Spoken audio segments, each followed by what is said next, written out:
Bismillahirrahmanirrahim. Assalamualaikum warahmatullahi wabarakatuh. Apakah suara saya terdengar? Terdengar. Izin perkenalan diri ya. Kami dari kelompok 1 yang akan membahas mengenai energi dalam ekosistem dan siklus biogeokimia. Next. Untuk anggota kelompoknya ada Aupar Taris, ada Salma Maulidia Putri, dan saya sendiri ada Apni Awainisa.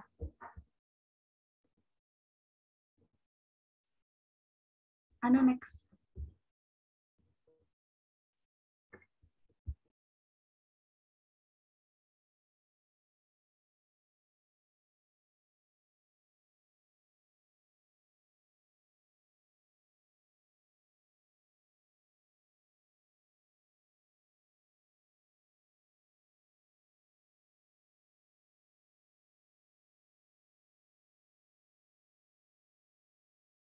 Cek Anda. Next. Udah ada belum di tampilannya hukum termodinamika 1 dan 2? Belum ada.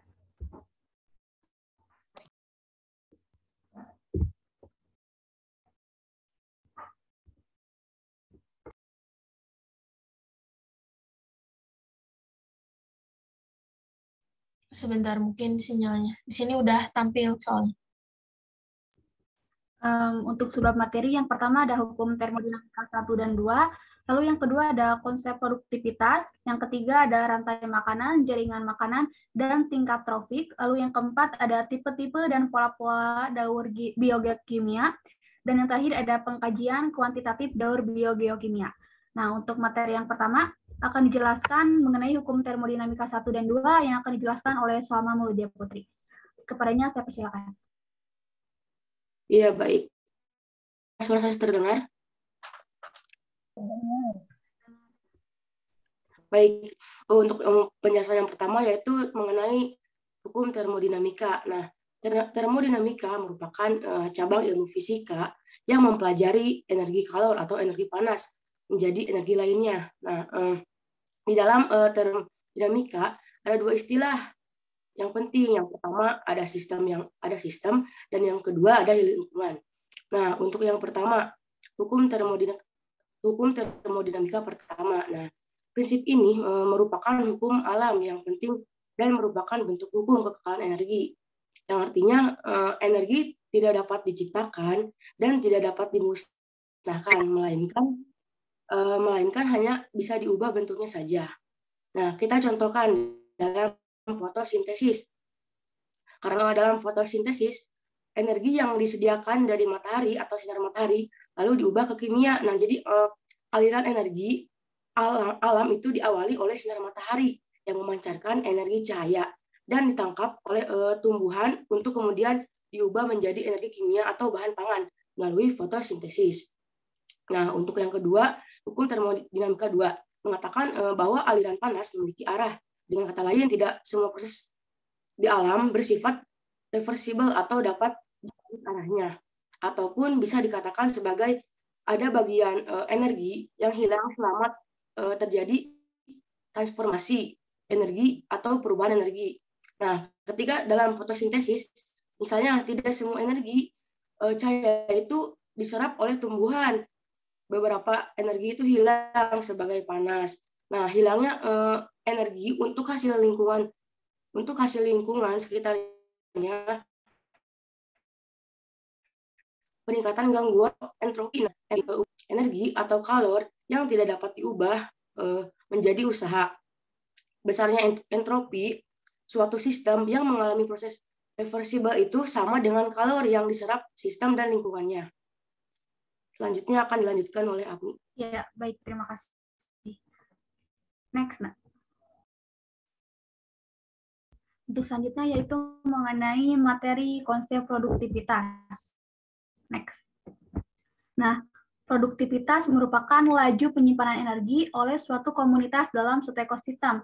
Nah, di dalam suatu ekosistem itu dikenal dengan adanya produsen dan konsumen, sehingga dikenal juga dengan adanya produktivitas oleh produsen dan juga produktivitas oleh konsumen. Nah, produktivitas pada aras konsumen ini disebut juga dengan produktivitas primer atau dasar, sedangkan pada aras konsumen disebut juga dengan produktivitas sekunder. Nah, produktivitas ini terbagi menjadi dua. Yang pertama ada primer, yang kedua ada sekunder.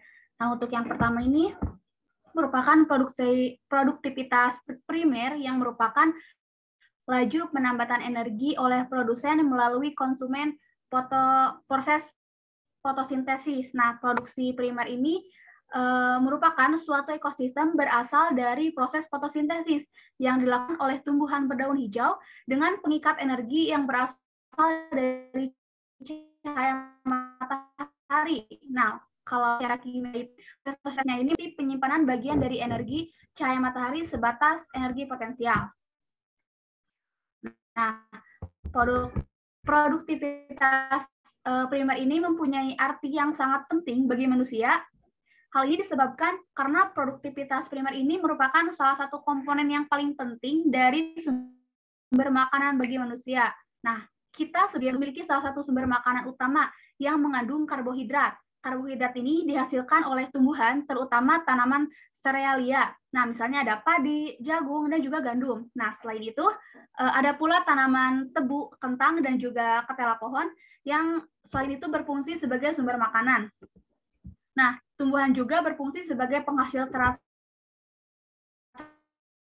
yang penting bagi manusia, kayu yang juga material pembangunan rumah. Meskipun kayu dari tumbuhan bukan berfungsi sebagai sumber makanan. Untuk selanjutnya yaitu produktivitas sekunder. Nah, produktivitas sekunder ini merupakan energi makanan yang terdapat pada tumbuhan tersedia bagi konsumen.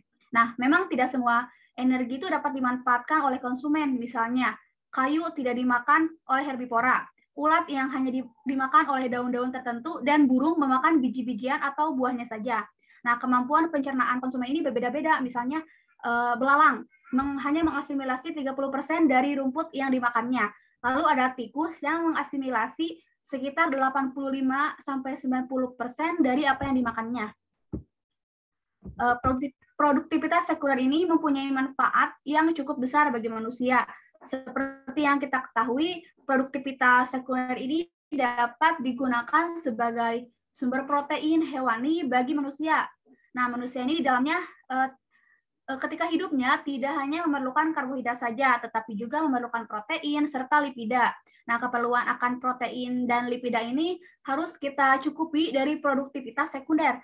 Protein dan lipida nabati saja tidak akan mencukupi bagi keperluan manusia. Bahkan seperti yang kita ketahui, manusia itu memerlukan asam amino tertentu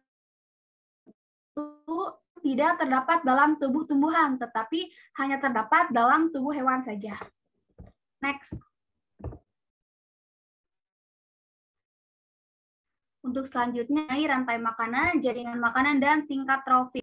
Next.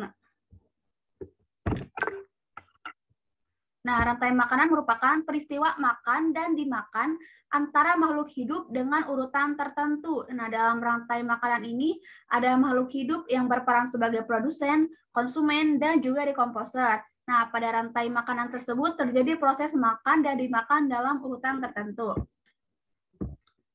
Tiap tingkat dari rantai makanan dalam suatu ekosistem itu disebut juga dengan tingkat tropik. Pada tingkat tropik pertama adalah organisme yang mampu menghasilkan zat atau makanan sendiri, yaitu tumbuhan hijau, atau organisme autotrof, dengan kata lain disebut juga dengan produsen. Nah, adapun organisme yang menduduki tingkat tropik kedua, yang disebut juga dengan konsumen primer. Organisme yang menduduki tingkat tropik ketiga disebut juga dengan konsumen sekunder atau konsumen kedua, yang diduduki oleh hewan pemakan daging atau karnivora. Dan seterusnya, organisme yang menduduki tingkat tropik tertinggi disebut juga dengan konsumen puncak. Next. Nah, adapun jenis rantai makanan terbagi menjadi dua. Yang pertama ada jenis rantai makanan penggembalaan atau grazing food chain. Yang kedua ada rantai makanan pengurai. Yang pertama itu rantai makanan penggembala. Rantai makanan ini diawali dari produsen sebagai penyedia energi pertama. Nah, produsen pada rantai makanan penggembala ini merupakan rumput yang dapat berfotosintesis yang akan mengalirkan energi pada konsumen atau tropik kedua. Nah, konsumen pertama pada rantai makanan penggembala ini dapat dikatakan sebagai herbivora atau pemakan tanaman. Lalu yang kedua, rantai makanan pengurai. Nah, rantai makanan ini diawali oleh organisme mati atau pengurai. Nah, rantai makanan ini di mana produsen primer atau tumbuhan hijau tidak dikonsumsi oleh konsumen pertama, sehingga daun tersebut akan menjadi sarasa atau detrial. Nah, selanjutnya akan terjadi aliran energi dari produsen kepada konsumen primer, namun di dalam rantai makanan pengurai konsumen primer 1 adalah karnivora. Next. Nah, contoh rantai makanan. Seperti yang rekan-rekan lihat, di PPT terdapat 2 contoh rantai makanan. Nah, yang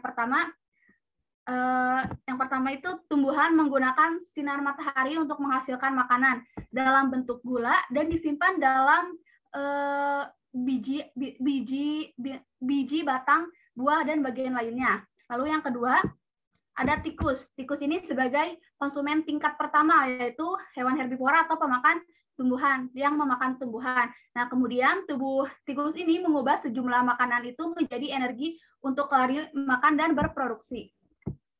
Lalu yang ketiga ada ular. Nah, ular ini sebagai konsumen tingkat 2 yang merupakan hewan karnivora atau pemakan daging. Nah, ular ini memakan tikus yang merupakan sumber energi untuk ular agar tetap hidup. Lalu yang keempat ada burung elang. Nah, burung elang ini sebagai konsumen 3 atau konsumen puncak, yaitu karnivora. Dengan memakan ular, nah tubuh elang ini menggunakan energi yang tersedia dari ular untuk melangsungkan proses kehidupannya. Nah, jika elang mati, maka akan diuraikan oleh bakteri, cacing, dan yang lainnya yang berperan sebagai dekomposer untuk diubah menjadi zat hara yang akan dimanfaatkan oleh tumbuhan untuk tumbuh dan berkembang. Nah, lalu contoh yang kedua, yang sebelah kanan. Nah, pada tingkat tropik pertama adalah organisme yang mampu menghasilkan zat makanan sendiri, yaitu tumbuhan hijau atau organisme autotrof yang sering disebut juga dengan produsen. Nah, terlihat pada gambar di PPT bahwa rumput dimakan belalang sehingga dapat disimpulkan bahwa rumput itu bertindak sebagai produsen. Lalu yang kedua, organisme yang menduduki tingkat tropik kedua disebut juga dengan konsumen primer atau konsumen pertama. Nah, konsumen pertama ini biasanya diduduki oleh hewan herbivora. Nah, terlihat pada gambar bahwa belalang dimakan katak sehingga dapat disimpulkan bahwa belalang sebagai konsumen pertama atau herbivora. Lalu yang ketiga, organisme yang menduduki tingkat tropik ketiga ini disebut juga dengan konsumen sekunder atau konsumen kedua yang diduduki oleh hewan pemakan daging atau karnivora. Nah, terlihat pada gambar di PPT bahwa katak ini dimakan oleh ular sehingga dapat disimpulkan bahwa katak sebagai konsumen kedua atau karnivora. Lalu yang keempat, ada organisme yang menduduki tingkat tropik tertinggi disebut juga dengan konsumen puncak. Nah, terlihat pada gambar bahwa ular ini sebagai konsumen ketiga atau konsumen puncak karnivora. Nah, jika ular mati, maka akan diuraikan oleh jamur yang berperan sebagai dekomposer yang mengubah ular yang mati itu menjadi zat hara yang akan dimanfaatkan oleh tumbuhan untuk tumbuh dan juga berkembang. Nah, sehingga dapat kita simpulkan bahwa jamur itu berperan sebagai dekomposer. Next. Nah, untuk selanjutnya yaitu jaringan makanan. Jaringan makanan ini merupakan sebuah gabungan dari rantai-rantai makanan yang tumpang tindih dalam ekosistem dan saling berhubungan. Nah, jadi jaring-jaring makanan ini merupakan gabungan dari rantai-rantai makanan yang berhubungan dan dikombinasikan atau digabung yang tumpang tindih dalam ekosistem. Nah, seperti yang bisa rekan-rekan lihat di sebelah kanan terdapat contoh dari jaringan makanan. Nah, pada contoh tersebut terdapat 2 rantai makanan yang bergabung menjadi suatu ekosistem yang menjadi sebuah jaring-jaring makanan. Yang kenyataannya dalam satu ekosistem itu tidak hanya terdapat satu rantai makanan, karena satu produsen itu tidak selalu menjadi sumber makanan bagi satu jenis herbivora. Sebaliknya, satu jenis herbivora tidak selalu memakan satu jenis produsen. Nah, dengan demikian, di dalam ekosistem itu terdapat rantai makanan yang saling berhubungan, membentuk suatu jaring-jaring makanan yang pada tingkat tropik pertama itu merupakan organisme yang mampu menghasilkan zat makanan sendiri, yaitu tumbuhan hijau atau organisme autotrof yang sering disebut juga dengan produsen. Nah, terlihat pada gambar di PPT ya, bahwa yang bertindak sebagai produsen itu adalah bunga dan juga sawi. Lalu yang kedua, organisme yang menduduki tingkat tropik kedua itu disebut juga dengan konsumen primer atau konsumen pertama. Nah, konsumen pertama ini biasanya diduduki oleh hewan herbivora. Terlihat pada gambar yang di PPT bahwa yang berperan sebagai konsumen pertama atau herbivora itu adalah ulat, belalang, dan juga tikus. Lalu, organisme yang menduduki tingkat tropik ketiga disebut juga dengan konsumen sekunder atau konsumen 2 yang diduduki oleh hewan pemakan daging atau karnivora. Nah, terlihat pada gambar bahwa yang bertindak sebagai konsumen kedua atau karnivora ini adalah burung pipit dan juga katak. Nah, organisme yang menduduki tingkat tropik tertinggi disebut juga dengan konsumen puncak. Terlihat pada gambar bahwa burung elang bertindak sebagai konsumen 3 atau konsumen puncak atau karnivora. Next, Mbak. Untuk materi selanjutnya mengenai tipe dan pola daur biogeokimia yang akan dijelaskan oleh Salma. Padanya saya persilakan. Untuk selanjutnya yaitu daur biokimia.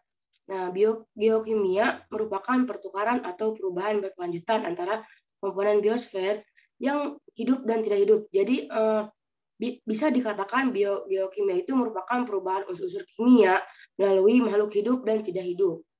Nah, fungsi biogeokimia yaitu sebagai siklus material yang melibatkan semua unsur kimia yang digunakan oleh semua yang ada di bumi. Jadi fungsi tersebut di mana untuk mengatur keseimbangan ekosistem, yang artinya keseimbangan itu tergantung pada pengulangan yang terjadi secara berputar pada unsur kimia tersebut. Boleh di next, Anu. Nah, siklus biokimia terdapat dari 2 kelompok dasar, seperti yang pertama ada berbagai bentuk dari gas, dan kedua siklus sedimen. Nah, yang pertama, jenis gas yang cadangannya itu berada di atmosfer atau hidrosfer. Dan yang kedua, jenis sedimen yang cadangannya itu berada di dalam kerak bumi. Boleh di next. Nah, unsur-unsur kimia yang dapat mengalami daur biogeokimia itu yang pertama meliputi siklus air. Siklus air ini bisa disebut juga siklus hidrologi.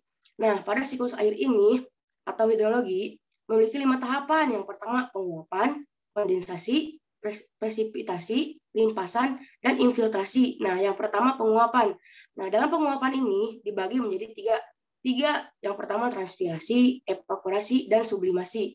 Yang di mana transpirasi ini penguapan dari tumbuhan, sedangkan evaporasi dari hewan atau manusia ataupun air laut. Nah, sedangkan sublimasi itu penguapan dari kutub. Nah, jadi awal siklus air ini diawali dari penguapan, di mana ketika hasil penguapan dari air laut, hewan, manusia itu tadi naik ke atas, ke udara, maka uap airnya itu terjadi kondensasi, yang di mana uap air itu diubah menjadi partikel es di awan. Nah, kemudian terbawa oleh angin dan berkumpul, menggumpal dan menjadi awan. Kemudian presipitasi. Nah, ketika sudah menggumpal, terjadi perubahan suhu di atas atmosfer, maka akan jatuh menjadi butiran air ataupun turunnya air hujan. Nah, ketika air hujan sudah turun, baik ke tanah ataupun ke air, maka yang mengalir itu dari dataran tinggi ke dataran rendah, maka hal tersebut dinamakan limpasan. Nah, kalau infiltrasi, ketika air hujan jatuh, masuk dan ke dalam pori-pori tanah atau pori-pori batuan, maka namanya infiltrasi. Nah, yang kedua ada siklus karbon, di mana siklus karbon ini merupakan senyawa penting bagi organisme. Nah, di dalam karbon ini paling banyak terdapat di udara dalam bentuk senyawa CO2. Nah, siklus karbon itu diawali dari senyawa karbon oleh tumbuhan melalui fotosintesis. Melalui fotosintesis ini, senyawa karbon itu akan diubah salah satunya menjadi oksigen atau O2 yang akan dilepas ke udara. Nah, kemudian oksigen ini dibutuhkan oleh hewan dan manusia untuk kebutuhan respirasi. Nah, dalam proses respirasi ini manusia dan hewan akan menghirup oksigen serta melepaskan karbon dioksida ke udara. Nah, lalu karbon dioksida ini akan membutuhkan kembali oleh organisme autotrof. Nah, selain dari manusia, hewan, nah karbon juga bisa dihasilkan dari organisme atau hewan yang sudah mati, yang dimana seiring berjalannya waktu akan diubah menjadi bahan bakar seperti terlihat ya seperti batu bara ataupun minyak bumi. Nah, dari bahan bakar tersebut nanti akan digunakan sebagai aktivitas manusia seperti kegiatan pabrik ataupun kendaraan yang dimana asap kendaraannya itu menghasilkan karbon dioksida ke udara. Nah, jadi begitulah seterusnya proses yang ini berulang kembali membentuk siklus, baik siklus air ataupun siklus karbon. Selanjutnya akan dilanjutkan oleh Aufar. Oke, baik, terima kasih. Selanjutnya, saya akan menjelaskan mengenai siklus nitrogen. Nitrogen sendiri itu merupakan unsur terbesar di atmosfer, yaitu sekitar 78% udara di bumi itu adalah nitrogen. Bahkan oksigen aja kalah gitu, di mana oksigen itu menempati urutan kedua gas yang mengisi atmosfer terbanyak setelah nitrogen. Nah, tentunya nitrogen juga ada siklusnya supaya ekosistem itu tetap terjaga. Nah, siklus nitrogen adalah proses berulang atau konversi unsur nitrogen menjadi berbagai macam bentuk kimiawi yang nantinya itu akan bergerak melalui komponen biologis maupun non-biologis. Walaupun ada banyak banget nitrogen di atmosfer, tapi itu memiliki ikatan yang sangat kuat dan masih berupa gas nitrogen. Nah, gas ini tuh bersifat non-reaktif. Dengan kata lain, susah banget buat bereaksi sehingga nggak bisa digunain secara langsung oleh tanaman maupun hewan. Nah, gas nitrogen ini harus melalui proses yang lumayan cukup panjang untuk dikonversi menjadi senyawa organik yang bisa bermanfaat bagi kehidupan. Proses konversi tersebut itu dinamakan fiksasi nitrogen. Fiksasi nitrogen, nitrogen yang pertama yaitu perpindahan antara nitrogen dari atmosfer ke dalam tanah melalui akar tanaman. Tapi sebelum itu harus melalui fiksasi nitrogen terlebih dahulu. Fiksasi sendiri yaitu memiliki arti mengonversi unsur menjadi bentuk yang bisa digunakan atau bermanfaat. Nah, ada dua cara dalam melakukan fiksasi ini, yaitu melalui bakteri pada akar tanaman atau disebut rhizobium dan melalui proses geofisika yaitu dengan panas dan tekanan yang sangat tinggi seperti sambaran petir. Namun mayoritas proses fiksasi ini dilakukan oleh bakteri. Nah, nitrogen kan diserap oleh tanah dan akan diolah oleh nodul pada akar tanaman yang terkandung bakteri rhizobium. Nah, bakteri ini berfungsi untuk mengikat nitrogen yang akan digunakan dalam proses metabolisme tubuh tanaman. Di dalam akar inilah nitrogen akan dikonversi menjadi amonia. Jadi nitrogen itu dibantu oleh bakteri rhizobium untuk dikonversi menjadi amonia atau NH3. Nah, amonia ini kemudian akan diubah menjadi nitrit dan nitrat oleh bakteri nitrifikasi. Pada bentuk ini, akar tumbuhan akan menyerap nitrogen. Proses ini dinamakan asimilasi. Perubahan gas nitrogen menjadi nitrat juga bisa dibantu oleh sambaran petir. Jadi, gas nitrogen yang tersambar petir itu kan akan pecah. Nah, pecahannya itu tuh akan berubah menjadi nitrat atau NO3. Nah, nitrat ini diubah menjadi protein oleh tumbuhan. Tumbuhan itu kan dikonsumsi ya oleh hewan ataupun manusia, otomatis nutrisi termasuk nitrogen itu juga akan berpindah dari tanaman ke organisme yang memakannya. Ketika organisme seperti tanaman, hewan, dan manusia itu mati atau mengeluarkan kotoran, mereka feses yang mengeluarkan dari tubuh maka akan mengalami namanya proses dekomposisi atau penguraian di dalam tanah. Proses tersebut itu dilakukan oleh dekomposer dan akan melepaskan amonia di dalam tanah. Amonia tersebut akan dikonversi lagi oleh bakteri denitrifikasi, kemudian dilepaskan kembali ke atmosfer. Mungkin itu nitrogen. Ya, siklus belerang. Berbicara mengenai siklus belerang atau juga bisa disebut daur sulfur, tidak terlepas dari erupsi letusan gunung api, kemudian asap pabrik dan hujan asam. Asap-asap dari aktivitas industri maupun erupsi gunung api itu mengandung gas-gas sulfida seperti SO2 atau belerang dioksida, SO4 atau sulfat, dan H2S atau hidrogen sulfida. Nah, naik tuh ke atmosfer dan menyatu dengan awan. Nah, gas-gas tersebut bereaksi dengan awan. Reaksi tersebut sangat berpengaruh terhadap tingkat keasaman air hujan. Kemudian turunlah hujan dengan mengandung ion-ion sulfat. Peristiwa ini disebut hujan asam. Nah, hujan asam itu memiliki pH di bawah 5,7 dan bersifat korosif pada bangunan dan logam. Kandungan sulfat pada hujan akan masuk ke dalam tanah sehingga tumbuhan itu bisa menyerap ion-ion sulfat untuk menyusun makanannya. Kemudian hewan herbivora itu memakan tumbuhan. Lalu hewan herbivora itu dimakan oleh hewan karnivora sehingga terjadi perpindahan sulfat organik melalui rantai makanan. Ya, meskipun tidak semuanya. Setelah hewan dan tumbuhan itu mati, nah dekomposer itu akan mengurai makhluk hidup yang mati tersebut. Proses penguraian ini terjadi secara ada dua, ada aerob dan anaerob. Nah, proses secara aerob ini akan menghasilkan sulfat anorganik yang nantinya itu digunakan oleh tumbuhan. Sedangkan proses anaerob ini akan membentuk asam sulfida yang beracun yang terkandung pada magma gunung api. Dan makhluk hidup yang mati itu kan tertimbun beberapa juta tahun. Nah, lalu menjadi bahan bakar fosil yang mengandung sulfur yang pada akhirnya itu dijadikan sebagai sumber energi pabrik dan industri. Jadi daur sulfur adalah perubahan sulfur dari hidrogen sulfida menjadi sulfur dioksida, lalu menjadi sulfat dan kembali lagi menjadi hidrogen sulfida lagi. Kita next,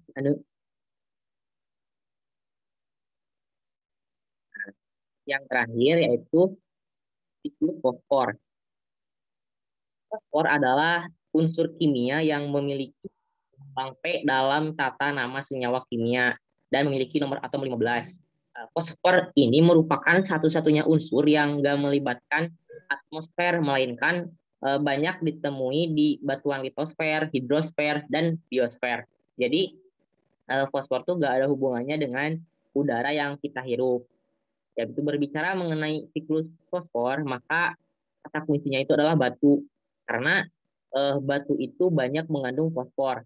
Nah, fosfor itu dapat dibentuk menjadi dua bagian. Ada organik seperti makhluk hidup, atau anorganik seperti air, tanah, dan batuan. Nah, kan di gambar itu ada tumbuhan. Lalu fosfat dalam tumbuhan itu bisa dimakan oleh hewan. Kan tumbuhan itu produsen. Nah, dimakan oleh herbivora, lalu herbivora dimakan oleh karnivora. Nah, ketika hewan dan tumbuhan itu mati, lalu diuraikan oleh dekomposer menjadi fosfat dalam tanah. Fosfat dalam tanah ini akan mengalami proses yang nantinya tuh akan menjadi fosfat anorganik yang bisa diserap lagi oleh akar tanaman. Atau fosfat dalam tanah itu mengalami pembuktian karena terkena oleh air laut ataupun air sungai sehingga mengalami sedimentasi atau pengendapan. Kemudian lama-lama jadi batuan baru. Nah, batuan baru tersebut mengalami pengangkatan secara geologis. Kemudian menjadi batuan besar atau gunung di daratan.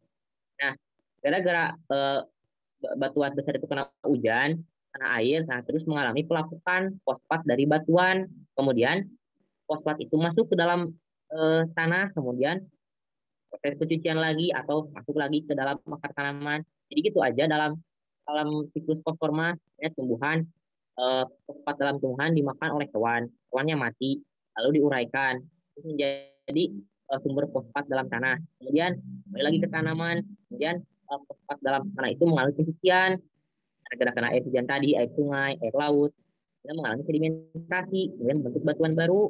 Nah, kemudian batuan baru itu naik mengalami pengangkatan secara geologis menjadi batuan besar. Terus batuan besar itu kena air, kena hujan, terus batuannya jadi kecil, terus Pergi ke tanah, berarti fosfat dalam tanah. Nah, udah ya gitu. Siklusnya fosfatnya. Next. Nah, selanjutnya saya akan membahas mengenai kajian kuantitatif daur biogeokimia. Next.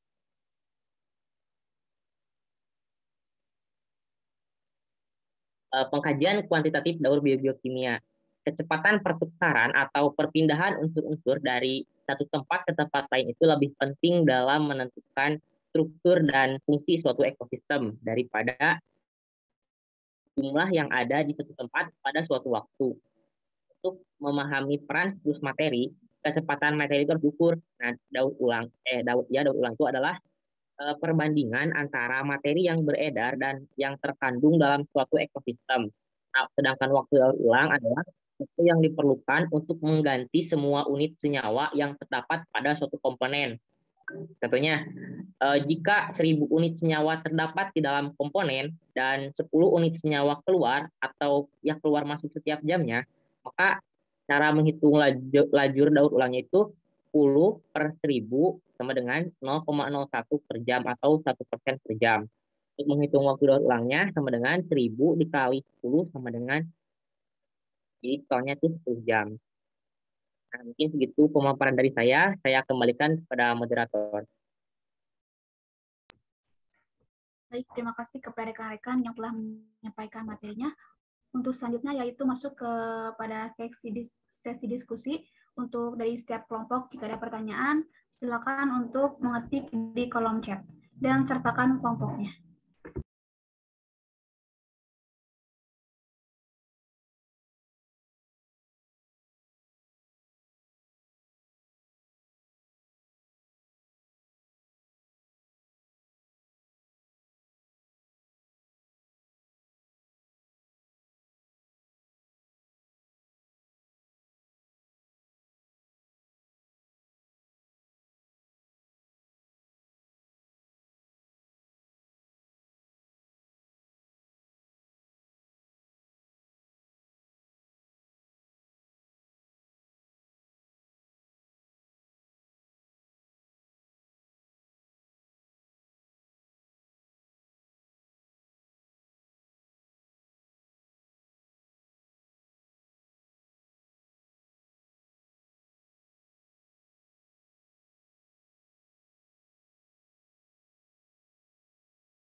Baik, terima kasih kepada rekan-rekan yang telah memberikan pertanyaannya. Jika ada yang ingin menjawab dari anggota kelompok 1, saya persilakan.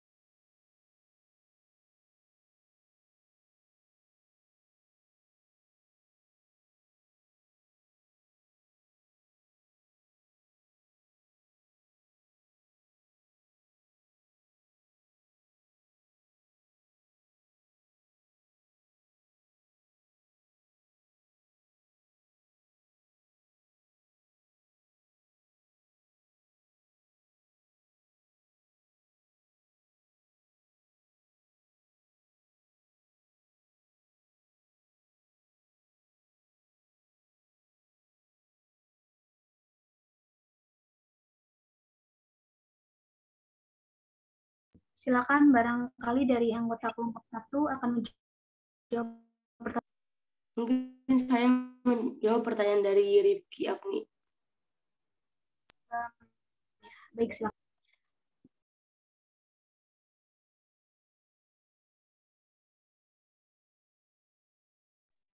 Untuk pertanyaan itu, jadi apa yang dimaksud dengan sistem dan lingkungan? Nah, kan tadi sudah dijelaskan dari termodinamika itu terdapat dua istilah yang penting. Yang pertama sistem dan lingkungan.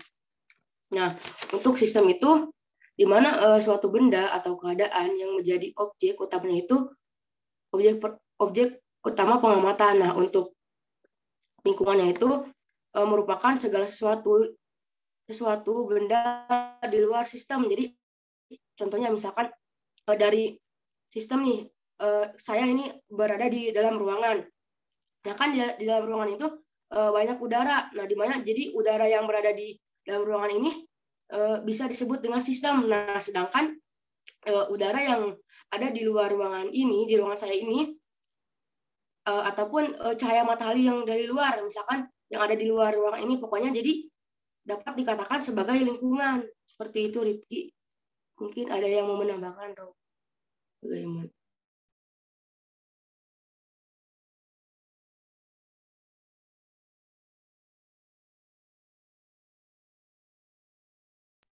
Terima kasih kepada Salma yang telah menjawab pertanyaan dari Rifki. Bagaimana Rifki? Apakah sudah puas atau ada yang ingin disanggah? Baik, terima kasih atas jawabannya. Sama cukup jelas juga sehingga ada sedikit pemahaman baru bagi saya. Terima kasih.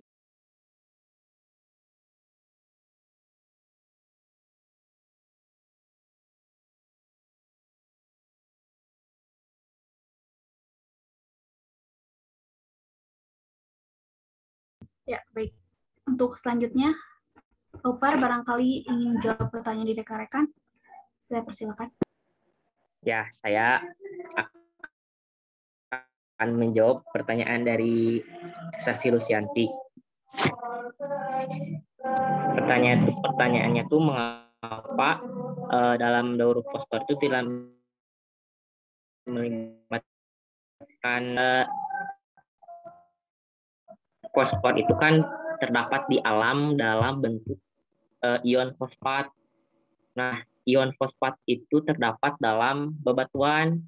Nah, adanya peristiwa seperti erosi ataupun pelapukan, namanya fosfat yang ada di dalam bebatuan itu terbawa menuju sungai, lalu membentuk sedimen. Nah, kemudian mengalami proses pengangkatan secara geologis tadi yang saya jelaskan, mengambil fosfat yang terlarut dalam air tanah. Nah, itulah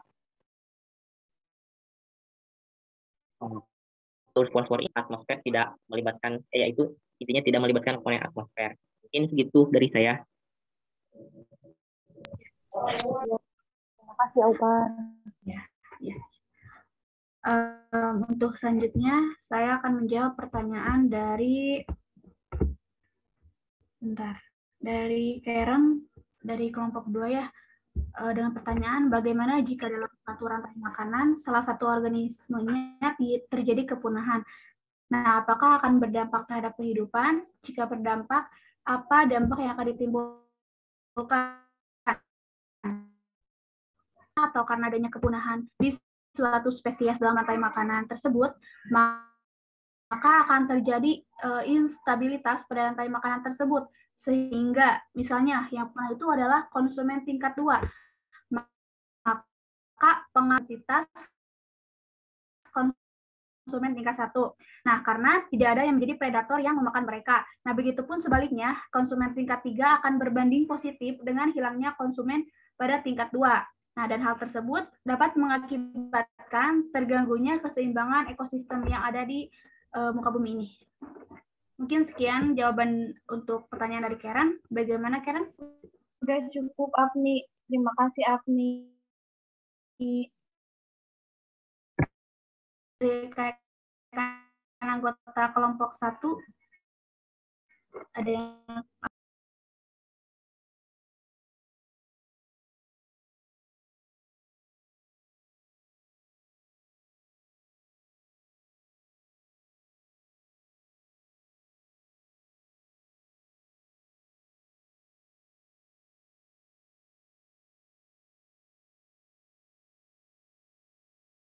jika belum ada, saya akan menjawab pertanyaan dari Anne dari kelompok 9 ya, mengenai pada pertanyaannya itu pada semua proses yang jika terdapat satu komponen yang tidak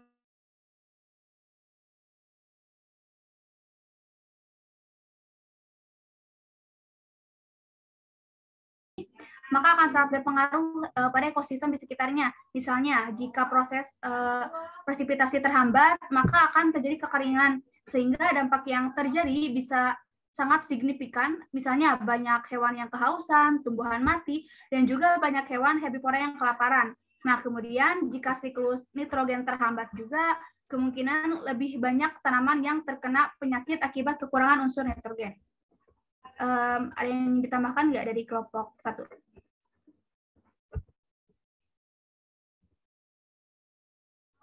Jika cukup, mungkin sekian jawaban untuk Anne. Bagaimana, Anne? Ya, terima kasih atas jawabannya. Ya, untuk selanjutnya yaitu Aupar yang akan menjawab pertanyaan dari Uyun. Ya, betul. Jadi, saya akan menjawab pertanyaan dari Neng Uyun. Intinya itu bagaimana dampak yang terjadi kalau misalnya siklus sulfur itu mengalami gangguan. Nah, siklus sulfur itu merupakan salah satu bentuk daur biokimia yang terjadi perubahan sulfur dari hidrogen sulfida menjadi sulfur dioksida yang kemudian akan menjadi sulfat dan pada akhirnya kembali lagi menjadi hidrogen. Nah, gangguan siklus sulfur ini dapat terjadi akibat berkembangnya industri yang bisa dikatakan tidak ramah lingkungan. Hal ini mengakibatkan kapasitas lingkungan dalam proses siklus sulfur ini secara alami juga terganggu. Nah, kelebihan sulfur dalam bentuk sulfur dioksida ini selanjutnya dapat bereaksi dengan oksigen sehingga membentuk asam sulfat yang jatuh ke bumi berupa hujan asam. Nah, hujan asam ini dapat menimbulkan korosi pada bebatuan dan logam serta gangguan kesehatan terutama pada kulit yang terpapar. Mungkin segitu jawaban dari saya, moderator. Menambahkan ya terkait dengan dampak apabila siklus sulfur tersebut mengalami gangguan. Nah, ada juga dampak terhadap makhluk hidup. Yang pertama itu ketidakseimbangan dalam rantai makanan. Nah, sebab sulfur dimanfaatkan bakteri fotoautotrof itu untuk menghasilkan oksigen. Lalu yang kedua, akan terhambatnya pembentukan klorofil dan menurunnya ketahanan tanaman terhadap serangan jamur. Lalu yang ketiga, adanya gangguan suplai protein dan vitamin sebab sulfur berperan dalam sintesis protein. Nah, nantinya protein tersebut akan dirombak menjadi karbohidrat jika zat makanan penghasil energi utama tidak mencukupi. Lalu terganggunya aktivitas biologis beberapa tanaman seperti ada terganggunya pembentukan anakan padi, pembentukan kelenturan daun tembakau, dan juga terganggunya pembesaran umbi bawang. Yang terakhir yaitu terganggunya kegiatan ekonomi yang memanfaatkan sulfur sebagai bahan baku proses industri seperti obat, bahan peledak, korek api, kertas sulfit, pupuk, dan pemutih buah kering. Mungkin sekian jawaban dari saya dan juga Aupar terkait pertanyaan dari Robiatul Uyun. Bagaimana, apakah akan ada disanggah, Uyun? Baik, terima kasih kepada kelompok 1 atas jawabannya. Sudah cukup. Terima kasih.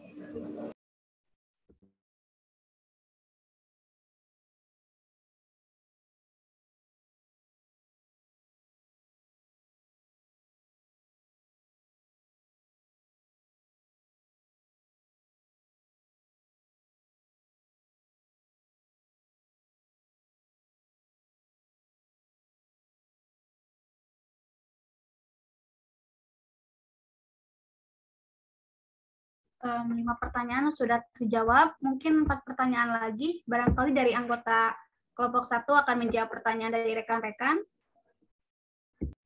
Saya Apni akan menjawab pertanyaan dari Irna. Ya, baik, silakan. Pertanyaan.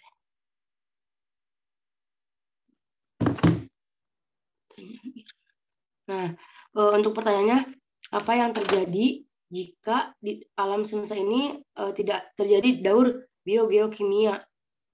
Ya, singkatnya kan ketika tidak ada, misalkan tidak ada siklus daur biogeokimia ini, di mana lingkungan akan menjadi rusak, di mana adanya pencemaran udara, pencemaran air, dan pencemaran tanah gitu. Singkatnya seperti itu, Irna.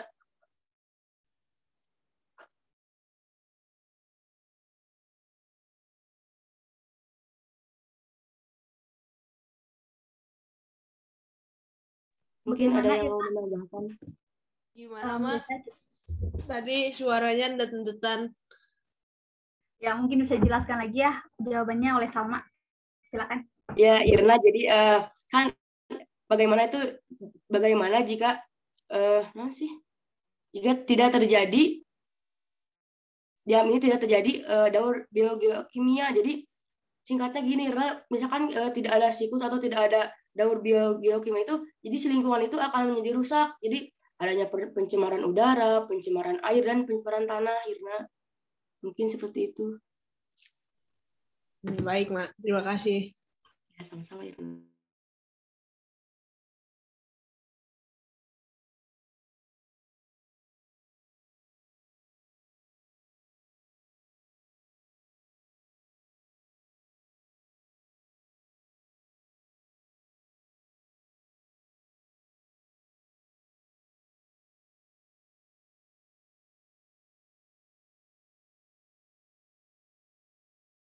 Oh iya, barangkali dari rekan-rekan selain anggota kelompok 1 akan membantu gitu, menjawab pertanyaan dari rekan-rekan yang lainnya atau menambahkan, saya persilakan sekali gitu.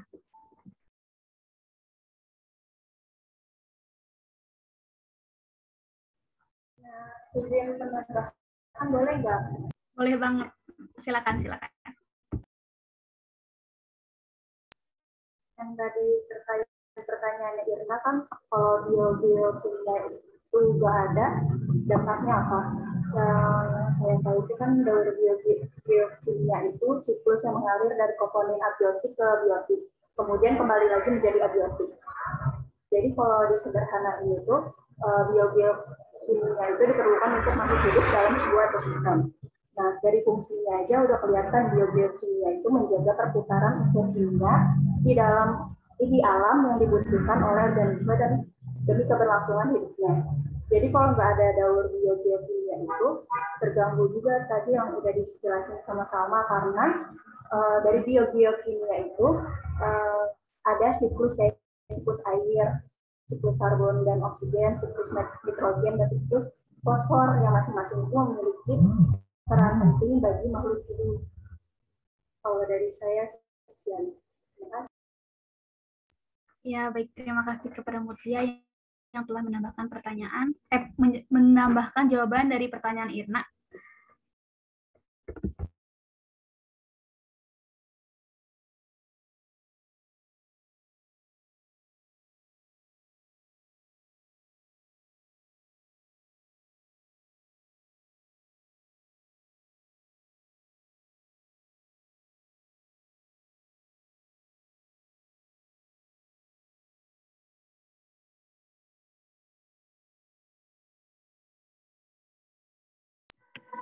Bu moderator izin menjawab.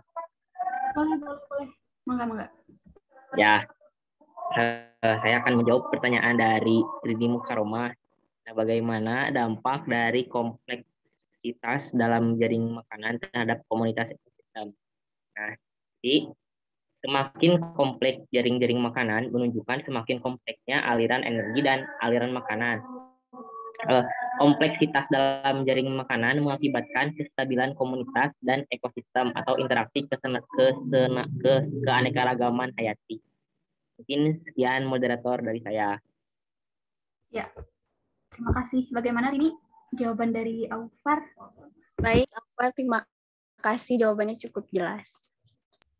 Untuk selanjutnya, saya akan menjawab pertanyaan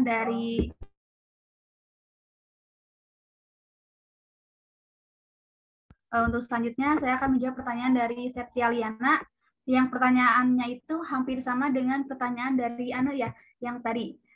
Bagaimana jika daur biogeokimia mengalami gangguan? Nah, jika di dalam siklus biogeokimia mengalami gangguan, maka akan sangat berpengaruh terhadap ekosistem di sekitarnya. Seperti yang dijelaskan oleh saya, jika ada proses presipitasi terhambat, maka akan terjadi kekeringan seperti tumbuhan mati, banyak hewan kehausan, dan banyak hewan herbivora yang kelaparan. Lalu ketika adanya hambatan pada siklus nitrogen, yang akan terjadi yaitu banyak tanaman yang terkena penyakit akibat kekurangan unsur nitrogen. Barangkali ada yang ingin menambahkan?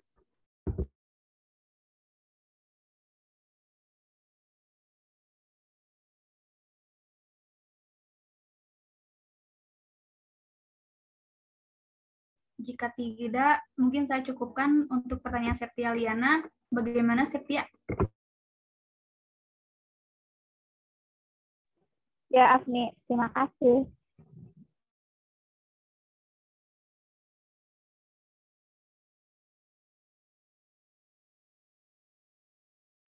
Mungkin satu pertanyaan lagi ya dari Helma. Kami butuh waktu ya untuk mencari jawabannya.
Saya akan menjawab sedikit dari pertanyaan Helma ya. Saya akan menjawab pertanyaan dari Helma yang contoh serta manfaat bagi organisme itu sendiri terkait hukum termodinamika. Nah, penerapan hukum termodinamika dalam kehidupan sehari-hari ini seperti adanya lalu mesin kendaraan bermotor, lemari es, dan pendingin ruangan. Nah, semua benda ini menggunakan hukum termodinamika untuk melakukan perpindahan kalor dan melakukan usaha.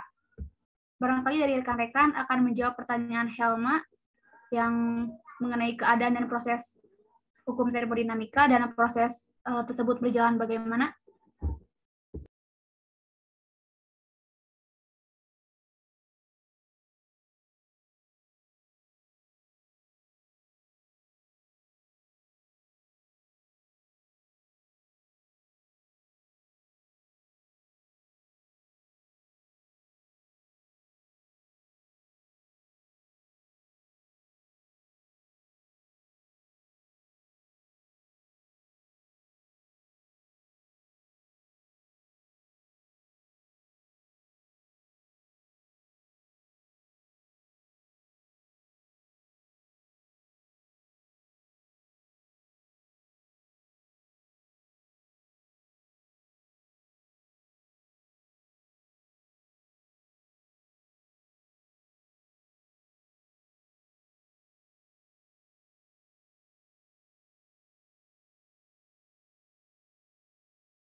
Mungkin saya akan menjawab proses termodinamika, tapi sepengetahuan saya gitu.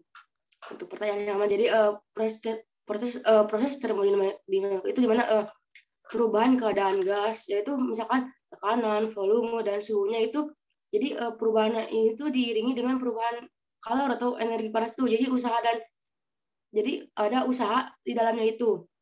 Jadi misalkan gas dalam ruangan itu tertutup, jadi mengalami beberapa proses, yaitu seperti ada, kalau yang saya dibaca itu proses isobarik, proses isotermal, proses isohorik, dan proses adiabatik.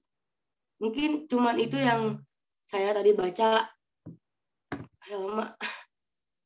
Izin menambahkan juga ya terkait dari 4 proses termodinamika itu. Yang pertama kan isobarik. Nah, isobarik ini merupakan jika suatu sistem memiliki tekanan konstan, nah nilai usaha yang bekerja pada sistem itu mengikuti besaran volume benda. Nah, jadi kalau volume benda ini mengalami pemuaian, maka usaha itu bakalan bernilai positif. Dan kalau volume benda mengalami penyusutan, maka usahanya akan bernilai negatif. Lalu yang kedua ada isohorik. Nah, proses ini menjelaskan bahwa suatu sistem ini tidak ada perubahan volume atau volumenya itu bersifat konstan. Nah, maka nilai usahanya itu bakal bernilai 0. Hal ini disebabkan karena rumus usaha ini merupakan perkalian antara tekanan dan perubahan volume. Lalu yang ketiga ada isotermal. Nah, isotermal ini menjelaskan jika suatu sistem ini tidak mengalami perubahan suhu atau suhu konstan. Nah, dikarenakan suhunya pada sistem ini bakal menurun secara eksponensial dari tekanan awal menuju tekanan finansialnya, sehingga berlaku rumus seperti susah pokoknya ya, rumusnya itu W sama dengan N kali R kali T, seperti itulah ya. Nah, lalu yang ketiga itu ada adiabatik. Adiabatik ini agak berbeda dengan proses lainnya, karena pada sistem ini tidak ada perubahan kalor pada sistem atau nilai kalornya itu konstan. Nah, secara grafik, adiabatik ini dengan isotermal mempunyai kemiripan terutama dalam kecuraman, tapi adiabatik ini lebih curam dibandingkan isotermalnya jika kita lihat dalam grafiknya gitu. Mungkin sekian yang dapat kami kelompok 1 gitu menjawab pertanyaan dari Helma.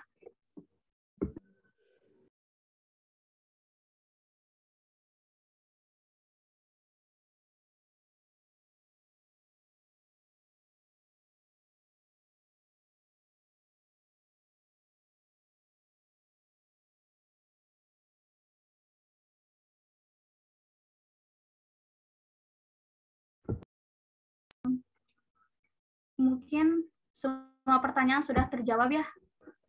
Betul anggota kelompok 1?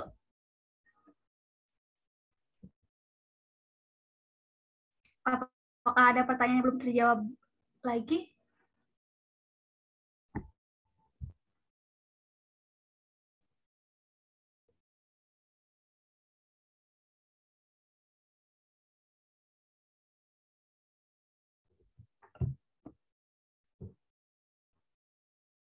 Cek kelompok 1.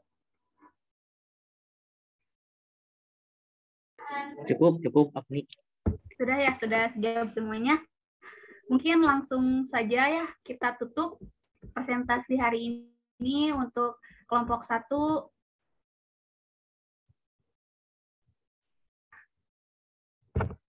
Mengenai energi dalam ekosistem dan siklus biobiokimia.